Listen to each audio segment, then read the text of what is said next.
Hey, welcome everyone to today's live stream for Global Azure. My name is Thomas Maurer. I'm a cloud advocate working at Microsoft. And in today's session, we are going to talk about hybrid management technology and how you can leverage Azure Arc to manage your hybrid and multi-cloud environment. Now, I promise you, we will have a lot of demos. I added, like some people probably have seen my sessions before, have probably seen some video recordings. I added a couple of new things to this talk, so you can definitely expect some new exciting things as well. Now, before we get started, I really want to quickly highlight a couple of things of this session.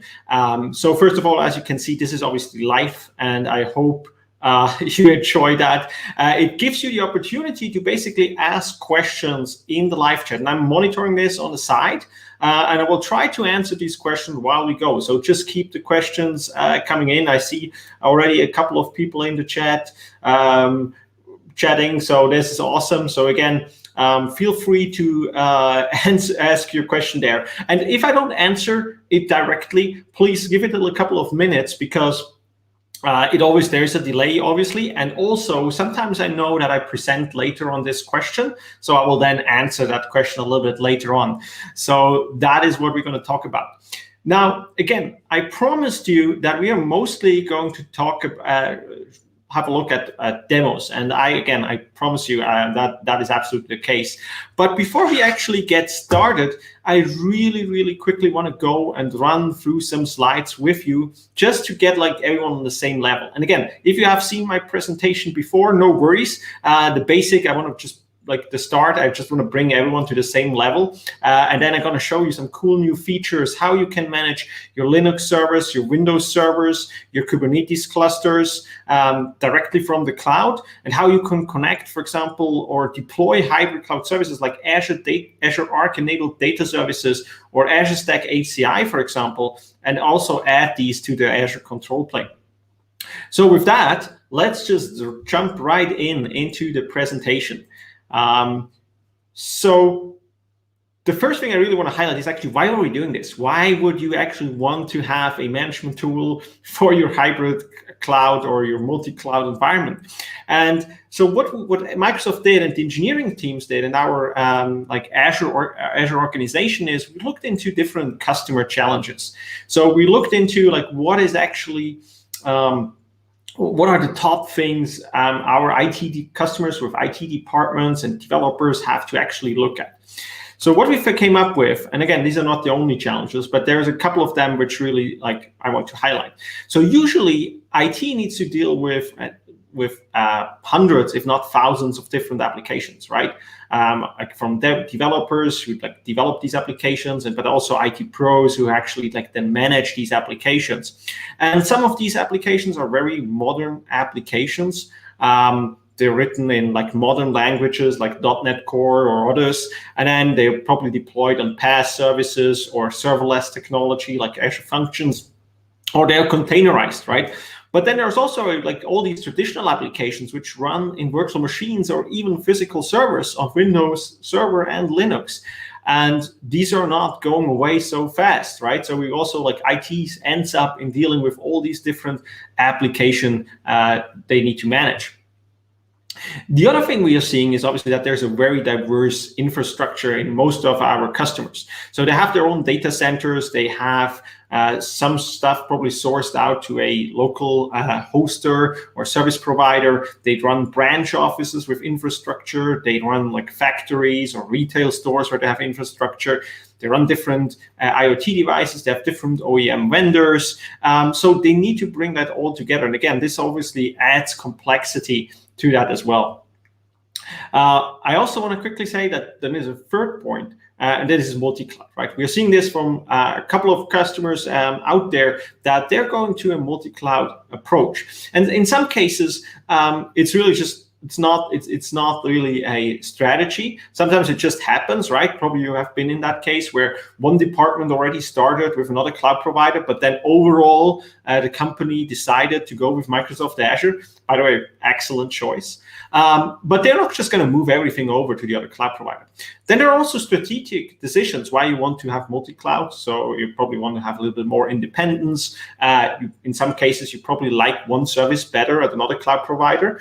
And that's absolutely all fair points. However, that obviously also adds a lot of complexity to it. So that is what we're actually looking at. Like, why would we have hybrid cloud management or even multi-cloud management in that sense? And why would we need that control plane and many of our other services?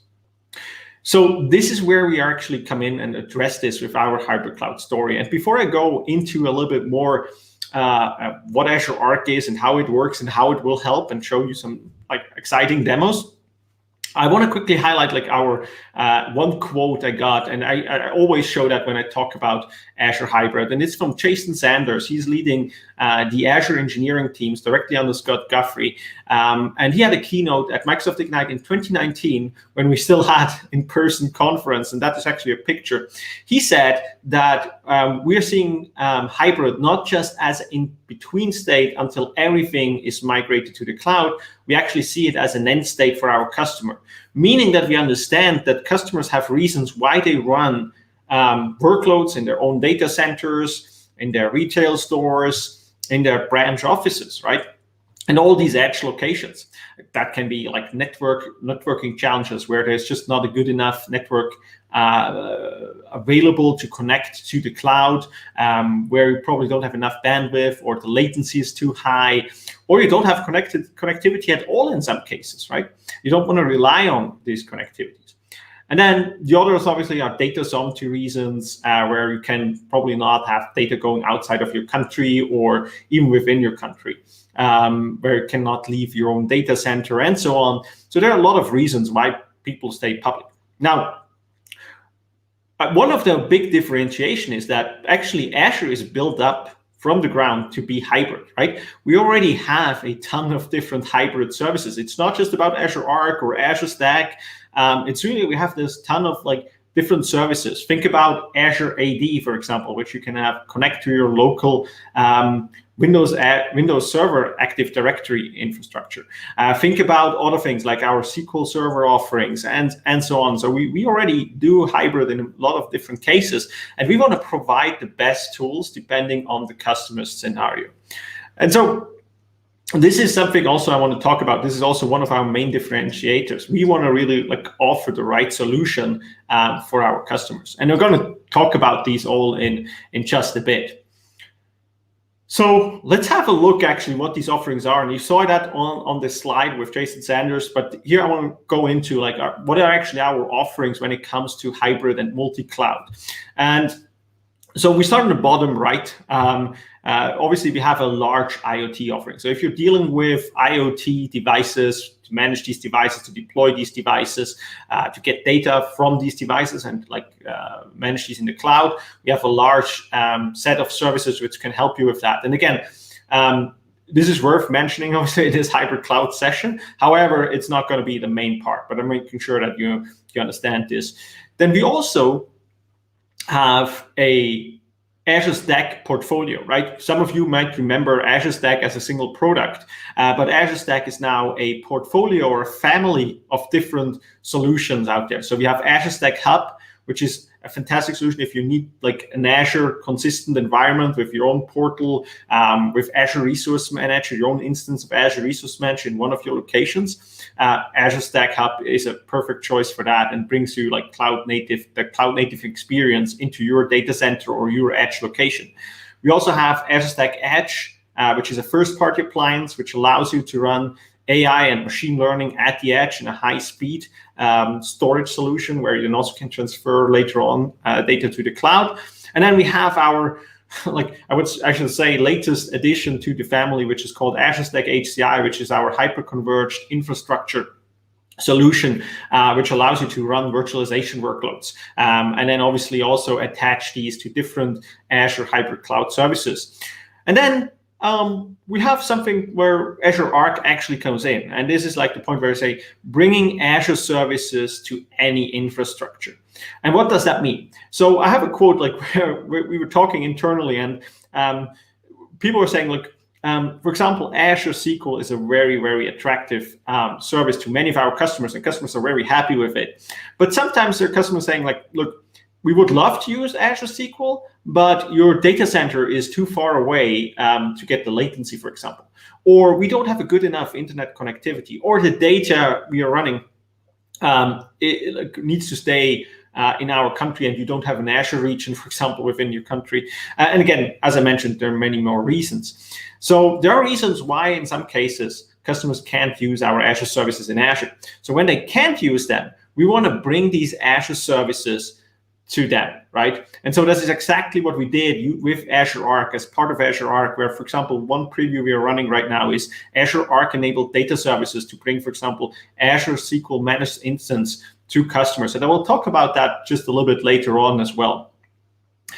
And then we obviously have that single control plane, and that is going to be the main part of this talk. Is we're going to talk about that single using Azure Arc as a control plane. Like this allows us basically to use Azure as a control plane, not just for our Azure resources, but also for our on-premises resources. Now,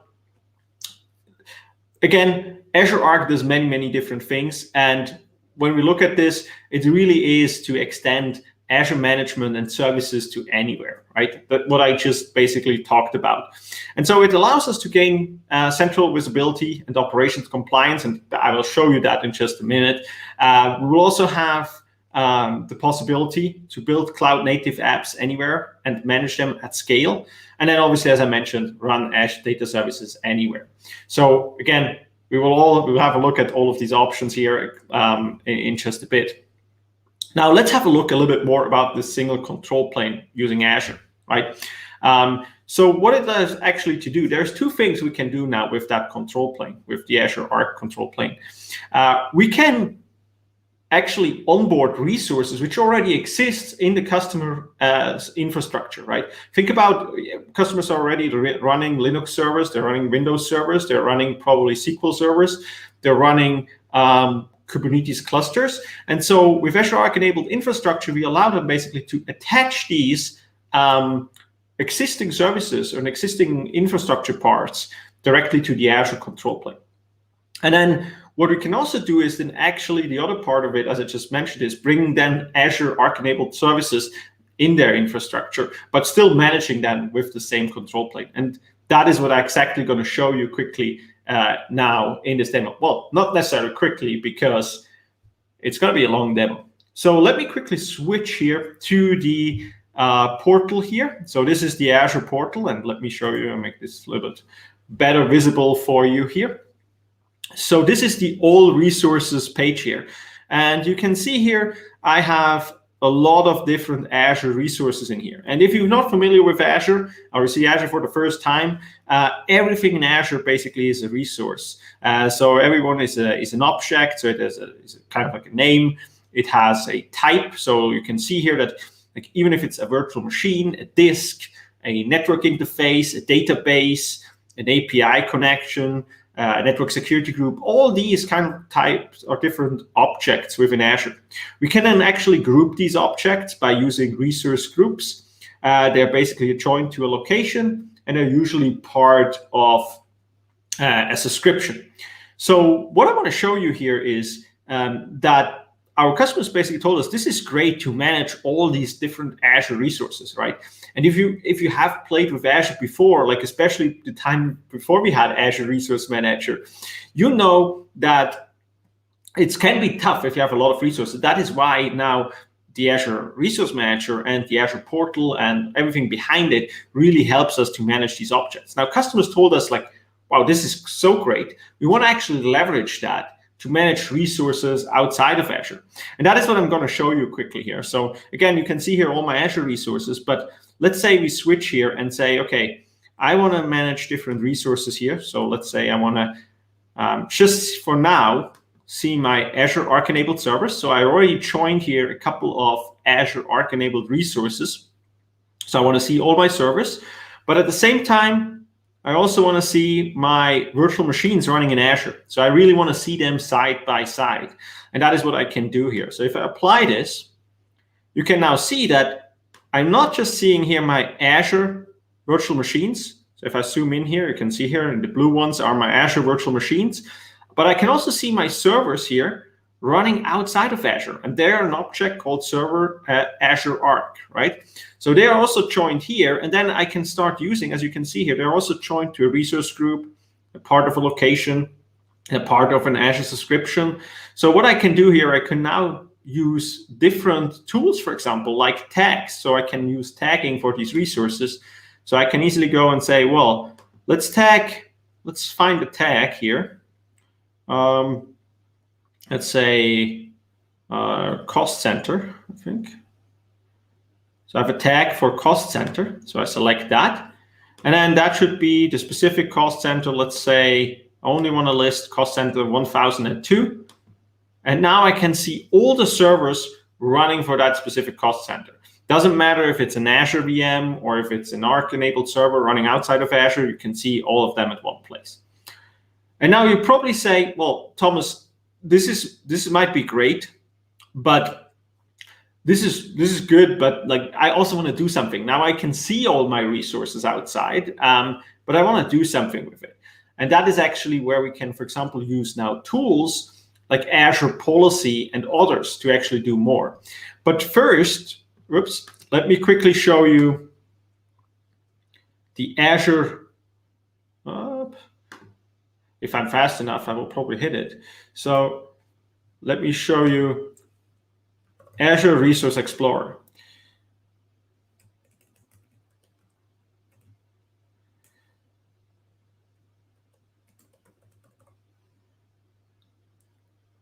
So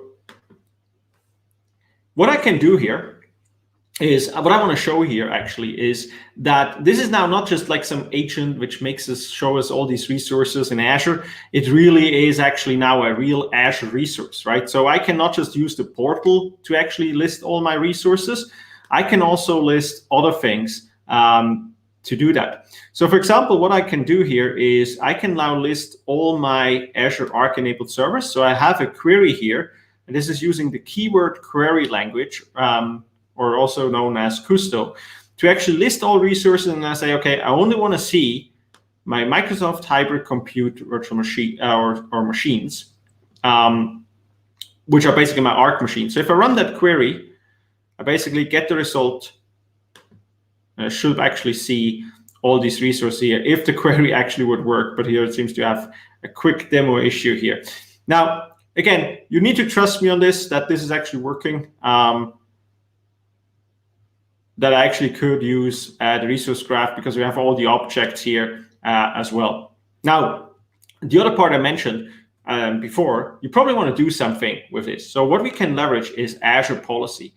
And for those who are not familiar with Azure Policy, Azure Policy really allows us to configure our cloud environment, right? So the cloud usually promises a couple of things. It uses to be very agile, and you can deploy services within like seconds.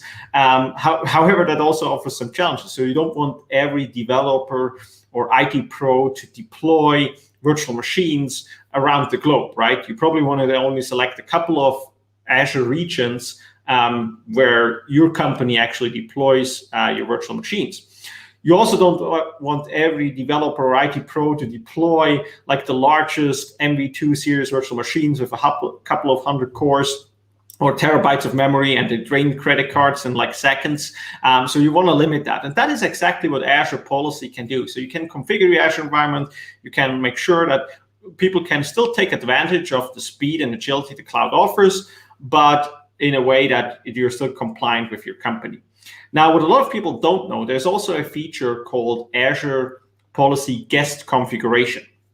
And that really allows me not just to configure my Azure environment, but also the operating systems of virtual machines running in Azure.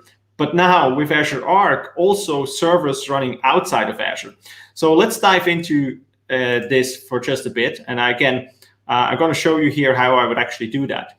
So what I would do is I would create a new assignment. and I would select, so let me quickly switch this here. I would select add new policy or an initiative. An initiative is basically just a group of different policies. So I would assign that. And now here I can then pick the scope. So I can select, for example, a management group or a subscription or a resource group or even down to a resource. And then I need to select the actual definition. Now you can build your own definitions of how things should be configured, but we already give you some built-in ones. And so you can see here, if I scroll down, we have a couple of them, like for example, industry-specific certification specific policies initiatives, for example, for different government types or UK official, UK NHS, PCI, FedRAMP, and many, many more, which you can take. But then you can also just, for example, go and have some technical ones where you say, hey, I just want to make sure that, for example, the flow of the logs should be configured, and many, many more. And again, you can build your own one as well. The one I want to show you is really a very simple one. This one is really about auditing machines with insecure password settings. So I want to make sure that all my servers in my complete environment, in Azure, but also outside of Azure, have secure password settings. So I click on that policy here, select this, and now I would obviously change properly the assignment name. I would give it the description. And if I click on next, I have a new option here, thanks to Azure Arc, which says, I want to now assign this not just to my Azure VMs, but also to my Azure Arc connected servers. So I would just set that to true. And in this case, I selected my subscription. So every Azure VM, as well as all the Arc enabled servers I already joined, would get that policy assigned. Now, to audit that deployment, it will obviously take a while. So like in a good cooking show, I already prepared this policy, because then I already can show you the audit results. So now when I want to know more about the compliance state of my environment, I just obviously go to compliance. And here you can see a couple of things. The first thing you can see is I don't do a really good job when it comes to compliance, right? So you can see here I have a lot of policies assigned or initiatives assigned where I'm not compliant. There is also, as you can see, just to complete that, there are also some of them where I'm actually compliant, right?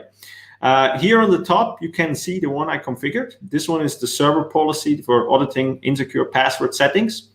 So if I click on that, you can see here, first of all, I'm not in a compliant state. If I scroll down, I can also see why, because these are all the different policies here assigned to these machines.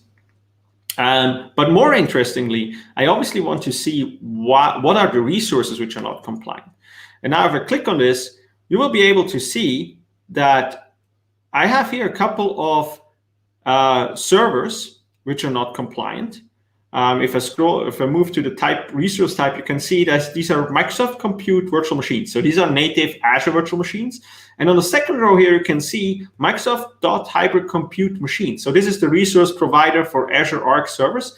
So these are actually servers which are outside of Azure. So I can now go easily and audit all my servers, Linux and Windows, if they have insecure password settings in my whole environment. So that is already pretty cool. And again, I can build my own policies. I can also use existing ones and can actually go out and audit everything I want to be compliant with. So let me quickly go back to the slide deck here and show you how we have actually done this. So here you have an overview about how Azure Management works, right? So what you can see here, we start on the left side here. We as Azure customers, we are using different tools to interact with Azure. This can be like the portal, the PowerShell, the CLI, APIs, the SDKs, like third-party solutions, and so on. And when we're interacting with Azure, what we're actually interacting with is the Azure Resource Manager. This is the magic piece, which is all the great organizational feature or management features behind that. And you can see here, Azure Resource Manager offers some great stuff for security, like role-based access control, subscription management. It helps us to organize our resources with the search and indexing, tagging, and grouping of resources. And then you also obviously have logs, policies, and blueprints, which are part of that. And then in addition, it also obviously allows us to do like infrastructure as code using Azure Resource Management templates or the new Bicep language as well. And on top of that, we have different management services for monitoring, update management, containers, backup, and security, and many more. And before we had actually Azure Arc, these services were really designed for Azure resources, right? So all the stuff which runs in Azure would be basically managed by Azure Resource Manager. And this was so great, as I mentioned, that our customers said, okay, well, why can't we not just use this for our resources outside of Azure? And you can see here, when we speak about resources outside of Azure, this can mean our customers running their on-premises system or our customers using multi-cloud environments, for example. So what Azure Arc does, and I will quickly show you that on this slide, is it actually connects these customer environments to the Azure Resource Manager. So it makes all these resources show up in the Azure Resource Manager as Azure objects, and allows you basically to take advantage of all of the capabilities of Azure Resource Manager. And you can still use your existing tools, right? So if you're using like server management tools or Kubernetes management tools or Data Studio, you can still keep on using them. We don't want to create a dependency between you and Azure, right? So we don't want to make sure, we don't want to leave you there that like you then now completely dependent to Azure. That is not the case. So this is pretty cool. And then the question comes obviously, okay, so what are the resources I can now attach to Azure, right? So I can, for example, add Azure Arc enabled servers, and I showed you already a little bit, and I'm going to show you how you can actually add these servers to your environment and how that works. This is already general available, so there's full support for that. And these servers can run, again, Linux, Windows. They can run basically in their own premises data centers or at other cloud providers. You can also add Azure Arc enabled SQL servers. So you can use your existing Microsoft SQL servers and actually attach them to Azure Arc, and you get some benefits of like security auditing and stuff like that. And then you can also add your Kubernetes clusters. Again, not just the special version like Microsoft's version of like the AKS on Azure Stack HCI, for example, like the Azure Kubernetes service, but also like, for example, things like OpenShift and others, which you can actually add there as well. And again, I'm going to show you exactly how that looks like in just a bit, or just about right now. So let me switch back to the demo here. So if you are want to work with Azure Arc, the simple way, go to the Azure portal, search for Azure Arc. And if you hit that button, you actually go to the Azure Arc Center, as I call it, because here you get all the information in one place when it comes to adding resources or managing resources from Azure Arc. So what you can do here on the left side, you can see I have a couple of resources. I have an all resources page here where I can find obviously all the resources I attached with Azure Arc. I can also see under infrastructure here, I can add servers, Kubernetes clusters, SQL servers, also Azure Stack HCI. So Azure Stack HCI needs to be registered with Azure because it's delivered as an Azure service, and it has Azure Arc built in, so it can then automatically be managed through Azure as well. And then we have some other stuff like the data controller, which is again for Azure Arc enabled data services. So what do I want to do? If I click on servers, for example, I get a list of all my servers here. But if I want to add now one, I simply hit the add button. And we want to make it as easy as possible for you to add these servers. So what we're actually going to do is, what actually happens is that you actually install an agent on that server, right? And that agent then connects to the Azure API and sends data. So what you need to do is actually download the agent, install the agent, and then register it with your Azure subscription and your Azure tenant, and make sure that your resource shows up on the right side. So we offer you two different options here to onboard these resources. One is like a very easy way where you add a single server. So in this case, we will help you create with a wizard, creating a script which downloads the agent, installs the agent, and then registers the server. And while registering, you need to provide your credentials. Now, obviously, that doesn't work if you have hundreds of different servers. So we also give you an option to actually onboard these. And it's very simple. It's exactly the same thing. But instead of using your own credentials, you create a service principal for authentication, which only has the rights to onboard new Azure Arc systems. And then you can run that script against hundreds or thousands of servers at the same time. But for now, let's just generate a script which allows us to add a server here. And so what we get an overview about the prerequisites again. And since I quickly want to highlight that, so what we need to do, that agent needs outbound access to the Azure APIs on port 443, right? So you can already see this is encrypted traffic, only going outside. There's no inbound ports needed or anything like that. You will need local administrator rights on the server where you install the agent. And then you will need, in Azure, you will need to have a resource group ready where we actually can add these servers to. Next slide, I can basically then define where I want to join it. So this script, this wizard here just helps me to generate that script. So I have selected already a subscription. I can then select a resource group. So for example, I have one for Azure Arc servers here. I can then say which one is the closest Azure region I want that agent to connect to. So we offer a couple of different Azure regions. Again, this is only for the metadata, so where the metadata gets connected to and where the metadata gets stored. And then obviously I can choose if this is a Windows or Linux server, because the script at the end will be different. When you do a Windows server, it will be a PowerShell script. If it's a Linux server, we will have a shell script to run. You can also configure a proxy if your server is behind a proxy.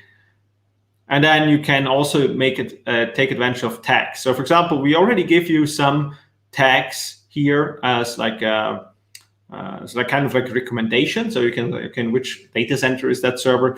You don't have to use them at all. You can also build your own custom tags. So you could, for example, here use the cost center tag I just showed you at the beginning of the presentation.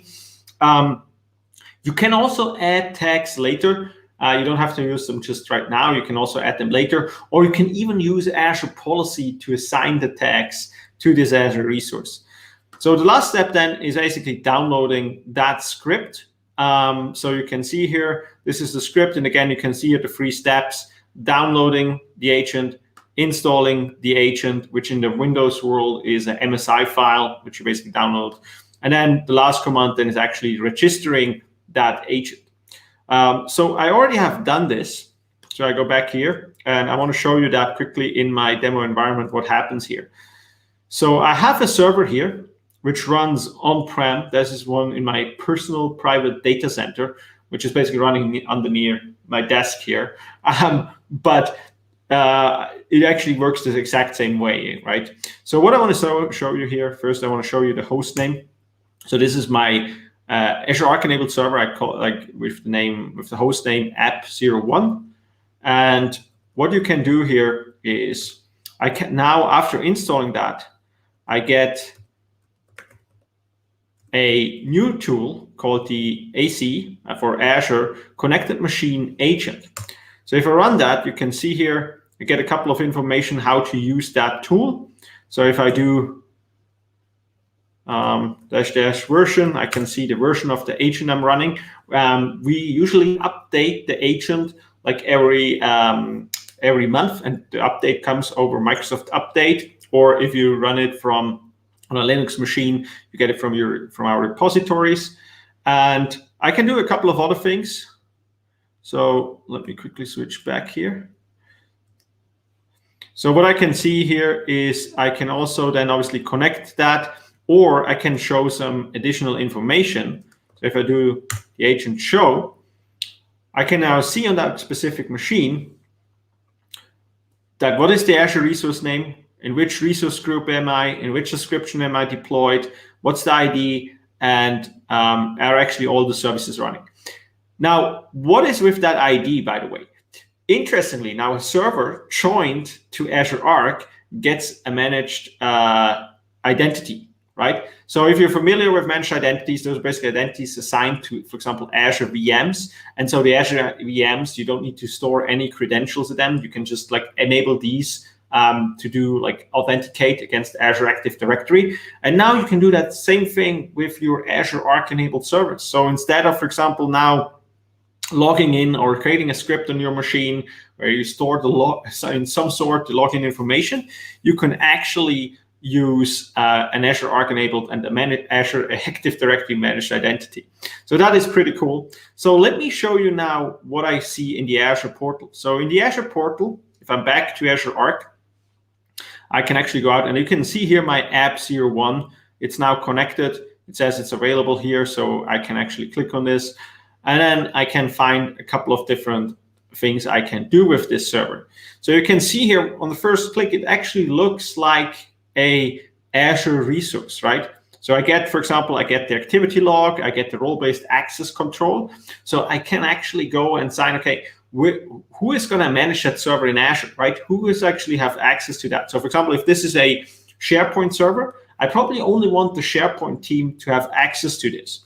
So I could do like the same thing as I can do with other Azure resources. I can also use tagging. You can see here I already tagged this resource with different tags, for example, data center location, but also cost center.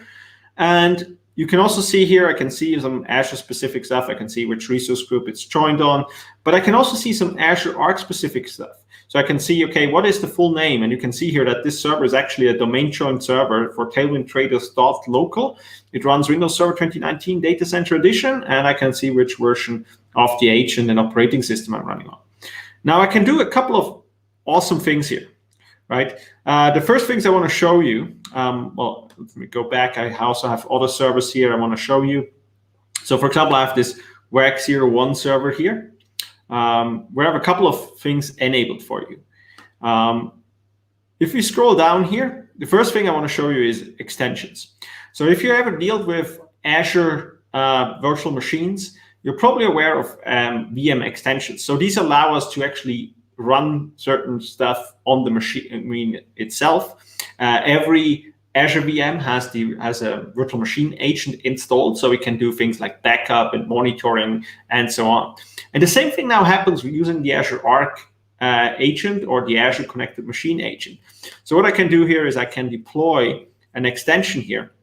I have a couple of extensions available here. So I could, for example, go out and install the Log Analytics agent. This would then enable me to use Log Analytics and Azure Monitoring and a couple of other things.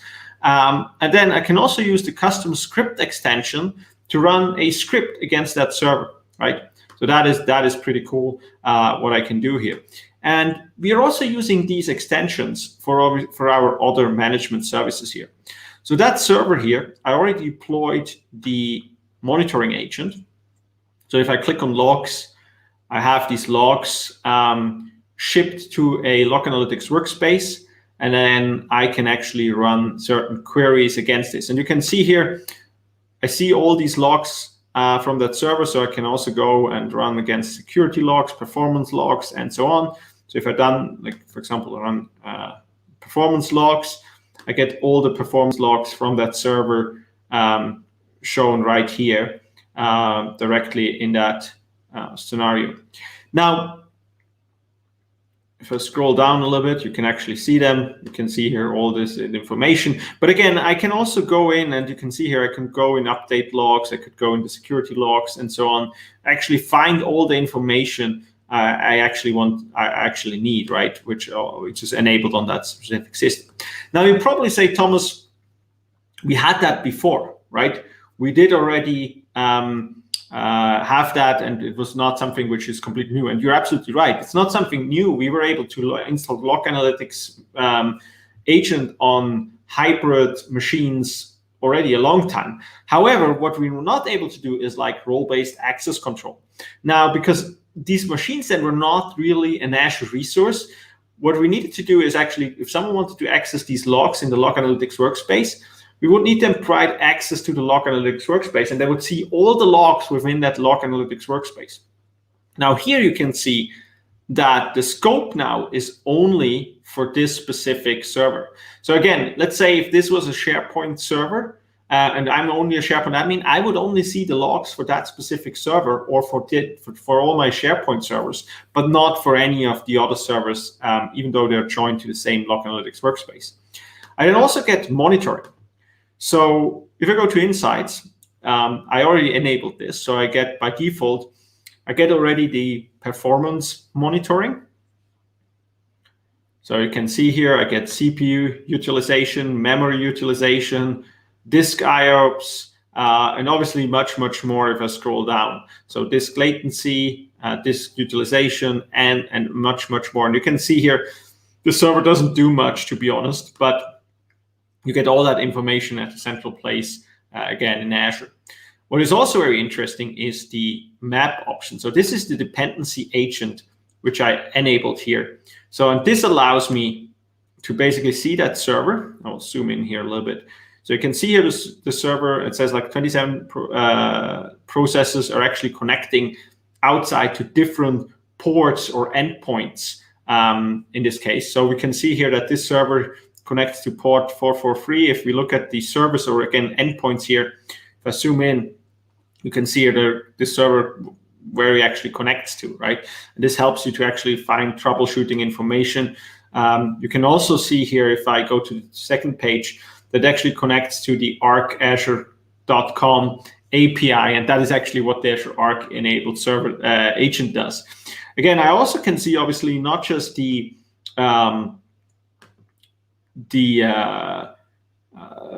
public outgoing connections. I can also see the local connections. So you can see here when there's a connection to another server on the local network, I can also see that in the dependency agent. So that is pretty handy, especially if you want to troubleshoot something, or if you, for example, want to migrate and you want to see, like, how are these servers, like how these applications are dependent to each other. So that is also something pretty cool, I guess. And then we have some other and more management tools here. So we obviously can have a look at change tracking. So I can enable change tracking here, and I can see here all the changes happening to that server. It tracks changes, for example, when a service change or when there is a software installed or updated or uninstalled. So you can track here all the changes. I also get an inventory of software. So I can see here, what do we actually have installed? Obviously, you can see here, find the different updates. But for example, I can also search for and see, does that server now, for example, have Edge installed? So I can see here, this server has the Microsoft Edge beta installed. And again, I can basically go through all the software installed in that specific machine. Again, this is now a Windows machine, but trust me, this also works with Linux machines as well. I can get more information here also about the registry or Windows services. Now, before I show you update management, I also want to quickly show you the policy part. Now, in the beginning of the presentation, I actually showed you how you assign, like if you're the compliance administrator or security administrator, and you are basically managing your systems across the environment, you would basically go out and assign a policy to your management group or subscription. Now, me as a server admin now, I'm looking at this from that specific server. So I'm the server owner of that server. So I see all the policies here which are assigned to that server. Obviously, I can also assign here my own policy to that specific server, but I'm more interested to see, okay, these are the policy other people assigned to my system, and I see I'm not compliant to 2 of these.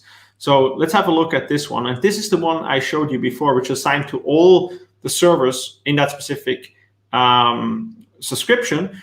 But now as a server admin, I can see, okay, well, my server is really not compliant. And here I'm not interested in which resources, because I know the server is not compliant, but I'm actually interested, why am I not compliant? And you can see here, I have 2 settings here, which I'm not compliant to. So that is a pretty cool solution here to actually go out and fix that. And the last thing, obviously, speaking of like fixing things and making it compliant, is update management. So I see one of the organizers of Global Azure, Alex Mann, has also joined the call. So that is awesome. Hi, Alex. Hope you're doing great.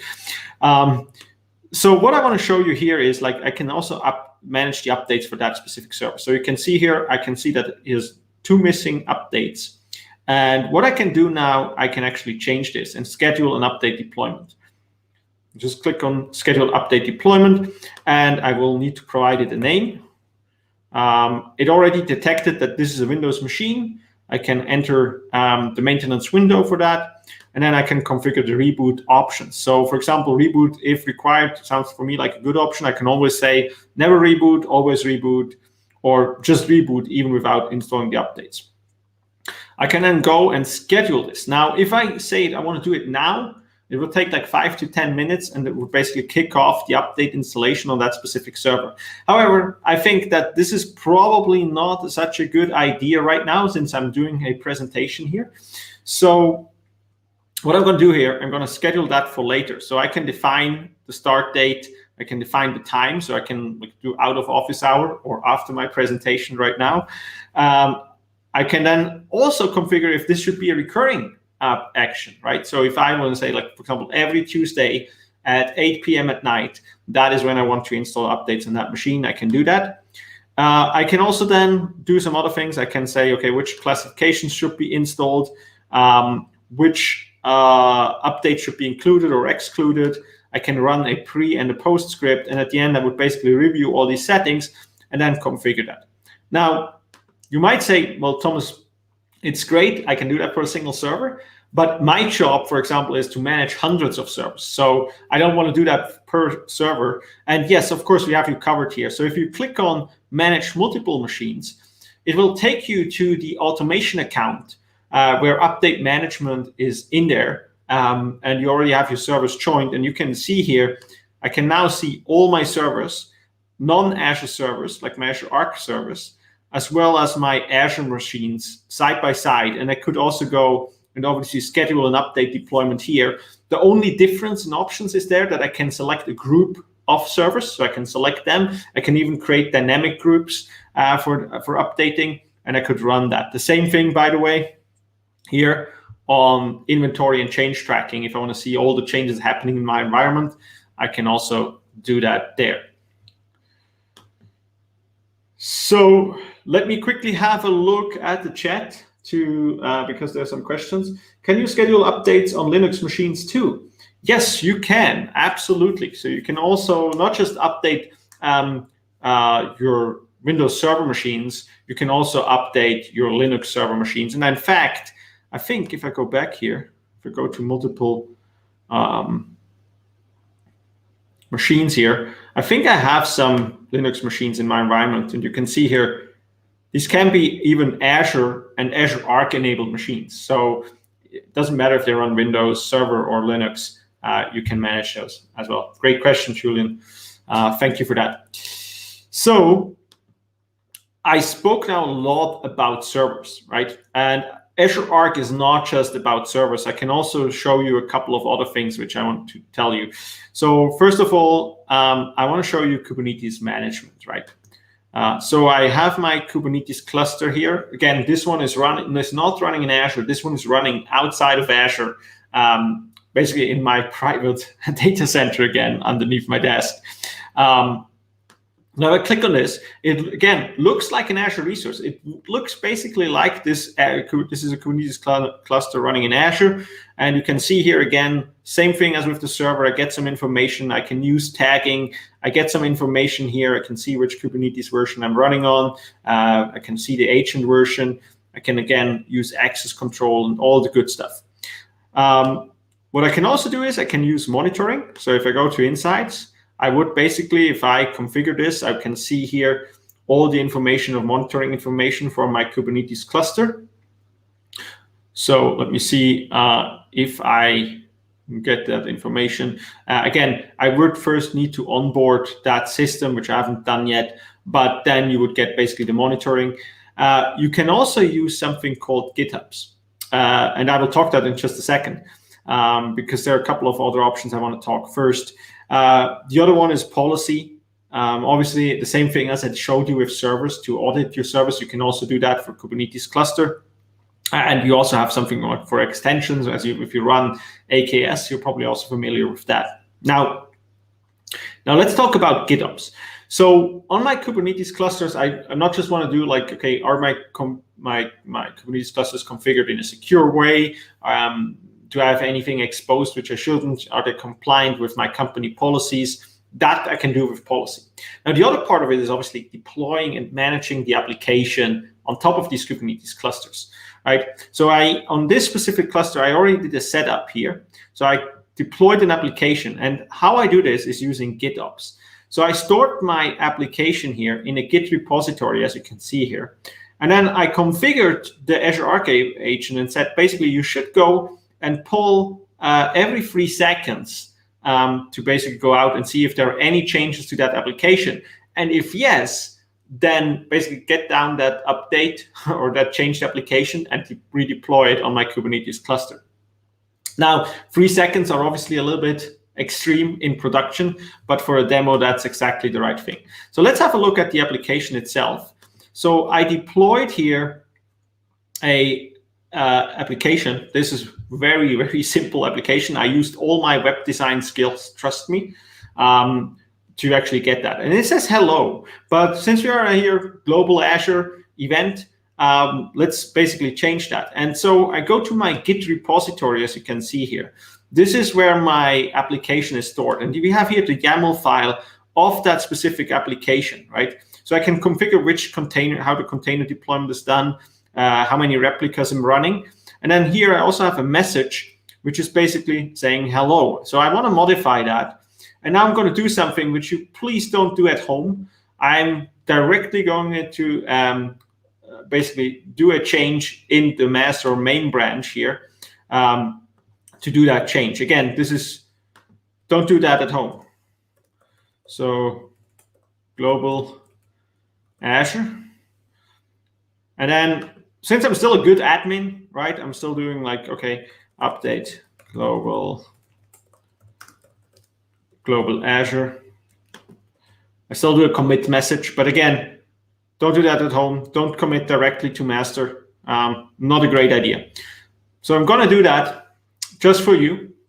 And I did now that change. Now, again, you remember, if I go back to the Azure portal here, the configuration for this is that on this Kubernetes cluster, every 3 seconds here, I'm going to basically check if there is a change. And since 3 seconds are over, I'm quickly going to switch back to my application here, and I do a refresh. It is now changed to Hello Global Azure, right? So again, this is a very cool tool to manage application deployments. On top of that, obviously you set up a DevOps environment where you actually then have pipelines and you can do commits to the repository. They can approve the changes before they actually get deployed to production. You can also then say, well, let's first deploy them to our dev environment or to our dev clusters or the first group of clusters, and then go out and do it later for all the production ones as well. And again, the power does not really come just with one single Kubernetes cluster. I mean, it can definitely help. It's super easy to set up. But think about it if you manage 10 clusters, hundreds of clusters, or even thousands of Kubernetes clusters, and you need to update the application on all of them. So this would you saw the change I did now for one of these clusters, you can also do in like 3 seconds on thousands of different clusters, right? So I think that is pretty impressive here as well. And so one thing, before we actually go back to the slides, and I'm closing down the session in just a bit, I want to show you one thing which I haven't really mentioned when it comes to Azure Arc and enabled servers. One of the challenges we often have is to manage certificates, right? So servers need to have certificates, and usually if you're a server admin, in the Windows world, you probably used group policies to deploy these certificates. So what I can do here is, instead of deploying these certificates using group policies, which again needs an Active Directory domain, and in a multi or hybrid environment, probably not all of your servers are joined to a main. So what I can do here, I have a blog post around this, which I will link in the description below later on. It allows me basically to put my certificates into the Azure Key Vault. The Azure Key Vault is secure storage for your secrets, as well as certificates and so on. And then I use the Azure Key Vault extension for Azure Arc enabled servers to then actually go out and deploy that to the specific servers, right? Again, this works for Windows and Linux servers. So if you need to manage certificates to all these different servers, instead of like building your own scripts and stuff like that, we have that Azure Key Vault extension for Azure Arc enabled servers. And it's actually pretty simple to set up. I follow these steps. What you need is you need to deploy an Azure Key Vault, and then you need to store your certificate within that Azure Key Vault. And then you can just run this command here against using Azure PowerShell, for example, in the Azure Cloud Shell. And this will, you can see here, I just want to highlight a little bit. I don't have time to show you all of that. It's just a link to the Azure Key Vault, which certificate you actually want to deploy. You can then configure and say where on the machine should it be deployed. Now, this is a Windows machine, so it's local machine. Where's the store name? It's like my certificates. And then you can also say, okay, how fast should I go and look for changes to that certificate? And that is how it works. And again, what I also mentioned before, like how it actually does that is, like how does that server now get access to the Azure Key Vault? It uses the managed identity here. So like, as I said, every Azure Arc enabled machine gets a managed identity. So I need to set the permissions on the Azure Key Vault that allows basically that server to get access to that certificate. And then you can obviously configure the resource group, the machine you want to run it. And then it's very simple to actually deploy this extension here directly to that machine. And again, there's also one, for example, for Linux machines as well. So I covered that here, so you can easily go out and deploy that as well. Again, I will put that link into the description of that video as well. Now, let's switch back to the slides for a moment. Again, I talked a lot. I want to really quickly summarize everything I just talked about Azure Arc enabled servers, but also Kubernetes clusters. So again, what you get is you get an overview about the different Linux and Windows servers. It can be running in virtual machines, bare metal, and it's completely domain agnostic.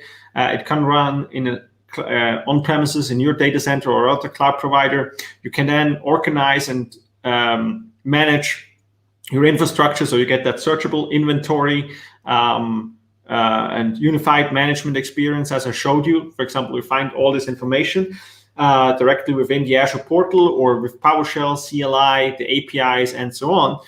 And what I also want to highlight is if you are a managed service provider and you're managing multiple Azure environments for different customers, you can also use Azure Lighthouse to basically do that. And Azure Arc fully integrates into Azure Lighthouse.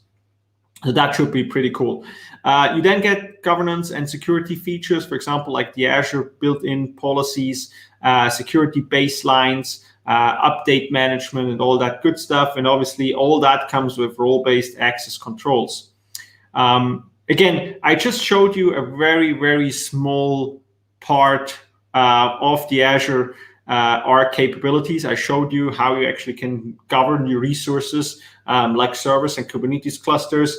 I showed you really, really quickly on how you can build cloud native apps anywhere and scale and manage them with scale on top of your Kubernetes clusters. I didn't really have the chance to show you how you actually run Azure data services anywhere. Okay, this is a whole lot of presentation. We also have some videos on that. I had the chance to talk with Travis Wright about this.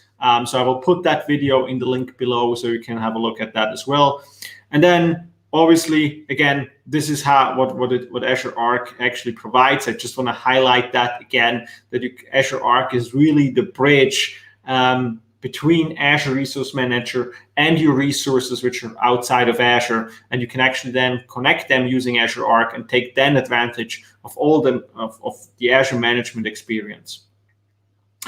And again, this is not our only hybrid product. I always get questions about, okay, does this now replace the need for Azure Stack, and how is that? And absolutely not. So we obviously have a different different hybrid products, as I mentioned before, as I went through it, and we can combine them with each other. So for example, you can combine it with Azure Stack Hub and then deploy a Kubernetes cluster on top of it, and then connect that using Azure Arc. You can also obviously use Azure Stack HCI, which has Azure Arc already built in, and then deploy AKS on top of Azure Stack HCI, which also can be connected again using Azure Arc. So you can layer and put them together. You can use Microsoft services, but also if you're using, like, if you're a VMware customer or you have everything bare metal, all of that can be actually used. And so we want to really offer the right solution for your customer needs. So if you want to learn more, because this is now obviously interest for many of you. I still have a couple of people on you in the call. This is very interesting for you. We have a couple of learning resources. One thing I really want to highlight is the Azure Arc Jumpstarts. So if you go to azurearcjumpstart.io, and again, I will put all these links later on into the description of this video. Just keep the link of that video. There you will find different scenarios, documentation, how you can actually onboard all of these resources. There's a lot of automation built for you. So if you want to test it out, it's super fast to do. And it gives you different scenarios for different cloud providers or on premises as well. We also have some awesome Learn modules on Microsoft Learn, where you can go out and have a free learning experience and learn more about Azure Arc and about the different features, and you can try things out. And then obviously we have the Azure Arc Tech Community, where you can go out and talk to different people. And again, there's a lot more which I will share with you in the comments and description below later on. So I want to really thank you for everyone who watched that presentation, and I hope you enjoy the rest of Global Azure. Thank you.